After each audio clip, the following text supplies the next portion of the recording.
Dari situ mencoba untuk lebih cerdas, ya, lebih cerdas menanyakan, ya. Kita periksa ke dokter tidak hanya sekedar periksa, teman-teman, ya. Tidak sekedar diobservasi, ya. Lalu dikasih obat, tidak. Kalau kita hanya periksa ke dokter, lalu diberi obat, kita minum tanpa kita mengetahui kita sakit apa, lalu edukasi tentang pemicu nanti terjadinya atau kambuhnya asam lambung ini bagaimana, ini sama juga bohong, teman-teman, ya. Assalamualaikum warahmatullahi wabarakatuh. Salam sehat, bertemu kembali dengan saya, teman-teman, ya, pada kesempatan kali ini. Apa kabar? Apakah teman-teman semuanya hari demi hari sudah terjadi perbaikan dengan kondisi asam lambungnya? Bagi teman-teman yang sedang berjuang, ya, melawan sensasi dari anxiety psikosomatis dan asam lambung, ya, dimana asam lambung biasanya perut rewel, ya, sering begah, sering kembung, ya, yang membuat kita menjadi terserang panic attack. Ada salah satu ulasan, ya, saya mencoba flashback dari gejala awal. Pentingnya kita periksa ke dokter, ya. Ketika kita periksa ke dokter, teman-teman, biasanya kita periksa ke dokter, diperiksa, diobservasi, ya, dikasih obat untuk jangka waktu 2 minggu, ya. Nanti kalau belum sembuh, kembali lagi, periksa lagi, seperti itu, ya. Bahkan karena kita terkena asam lambung, kita bergonta-ganti dokter, kita berpindah-pindah tempat rumah sakit untuk periksa, sampai yang namanya obat itu, teman-teman, itu terkumpul satu kresek, ya. Satu kresek. Kita minum bingung, kita nggak minum juga bingung. Ketika kita minum gonta-ganti obat, ya, ini pernah saya mengalami itu karena dokternya tidak meminta obat yang lama, saya minum, ya, sembarangan, akhirnya terjadi ini, teman-teman, apa namanya, seperti keracunan, ya, seperti keracunan obat, hingga akhirnya badan itu malah gemetar tidak karuan, ya, sampai yes, panik, begitu panik, ya. Akhirnya di sini saya merefresh untuk edukasi buat teman-teman semuanya. Pada awal kita gejala serangan asam lambung atau panic attack, memang untuk spesialis dalam biasanya akan menangani masalah di lambungnya. Nah, kalau untuk anxiety biasanya nanti dianjurkan untuk periksa di dokter jiwa atau psikiater, ya. Namun saya sedikit merefresh tentang kejadian yang pernah dulu saya alami. Awal pertama kali saya terkena asam lambung, saya periksa ke dokter, ya diperiksa, diberi obat, ya, diminum, dihabiskan sampai 2 minggu, ternyata tidak ada perubahan. Kita ganti dokter karena memang sebenarnya kita paniknya saja, ya, di situ, ya, karena udah terserang panic attack. Kita berganti dokter, dikasih obat, seperti itu. Nah, akhirnya saya dari situ mencoba untuk lebih cerdas, ya, lebih cerdas menanyakan, ya. Kita periksa ke dokter tidak hanya sekedar periksa, teman-teman, ya. Tidak sekedar diobservasi, ya, lalu dikasih obat, tidak.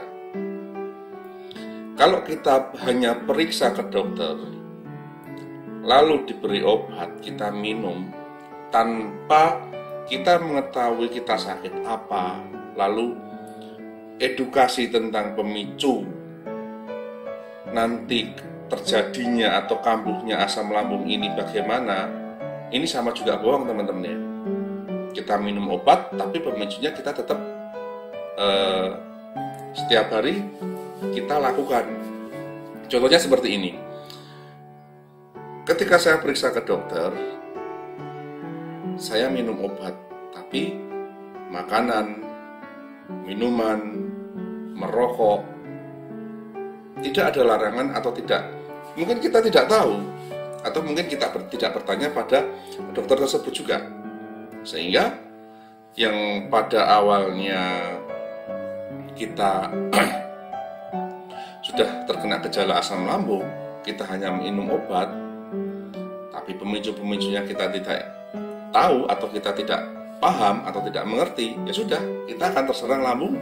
Bahkan ya dibilang satu kesalahan. Nah, satu kesalahan yang pada posisi ini kita perlu tahu. Kalau kita periksa ke dokter, lalu dianjurkan, kalau kita tanya apa saja dok yang perlu saya hindari, atau perlu yang mungkin makan makanan yang bisa menyebabkan terjadinya asam lambung naik, ya. Dan dokter pun biasanya kalau beliaunya menyampaikan, ya sudah diminum saja. Kadang ada seperti itu teman-teman, ya, tanpa kita mengetahui pemicu-pemicu yang harus kita hindari. Jadi ketika teman-teman berobat ke dokter, ya, konsultasikan, tanyakan, ya, obatnya ini untuk apa, ya, kegunaannya obat yang ini untuk apa, obat yang ini untuk apa. Terus selalu tanyakan juga pantangan atau pemicu-pemicu jenis makanan yang nanti rawan yang kita konsumsi akan menjadikan kita kambuh. Karena memang percuma teman-teman, walau kita diobati tapi pemicunya kita tetap tiap hari tetap konsumsi, ya.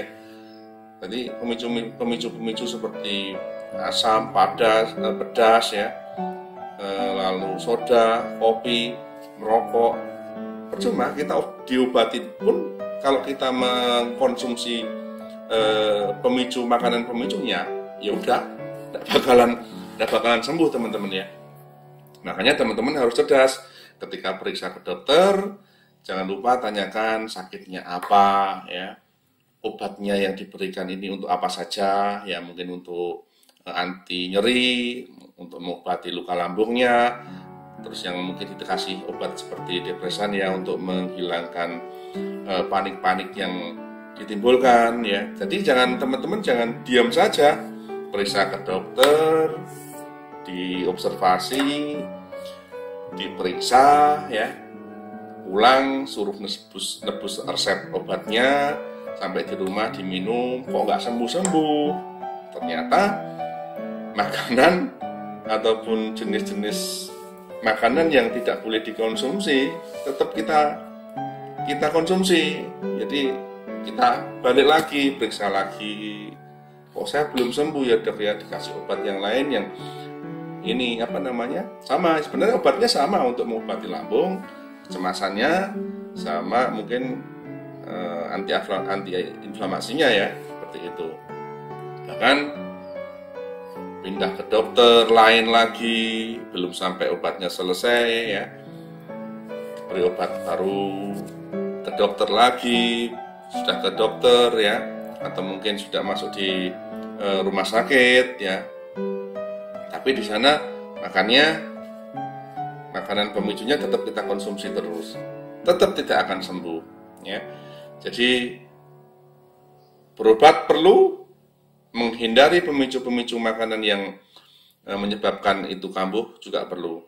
Seharusnya ketika kita berobat, tahu pemicunya kita hindari, 1 bulan 2 bulan berobat insya Allah sembuh, ya. Tapi kalau pemicunya kita hindari bolak-balik, ya, sembuh sebentar, makan, ya, kambuh lagi, sembuh sebentar, kita makan, kambuh lagi, ya, seperti itu. Seperti istilahnya seperti dalam lingkaran, ya, kita mengobati tapi kita makan pemicunya, akhirnya sakit lagi, makan sakit lagi, sembuh, makan sakit lagi, pindah ke dokter, dikasih obat, diminum, sembuh, ya, ini akan menyebabkan pengobatannya sangat lama, ya teman-teman.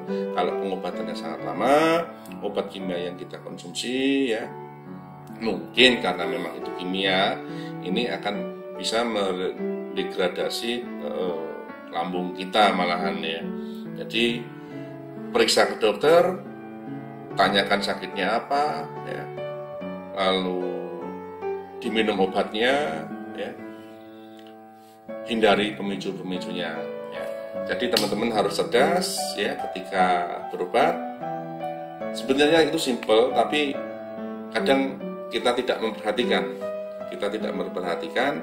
sehingga ya bolak-balik ke dokter, sehat sebentar, kambuh lagi, balik ke dokter, sehat, kambuh lagi ya. Bahkan ada teman-teman yang mungkin karena anxiety-nya tidak tahu ya, tidak diberikan penjelasan, kita periksa ke dokter karena ada gejala kepanikan ya, panas, dingin, ya, panik, tidak bisa bernafas, perut pegah, sampai ke dokter ternyata kita nyaman.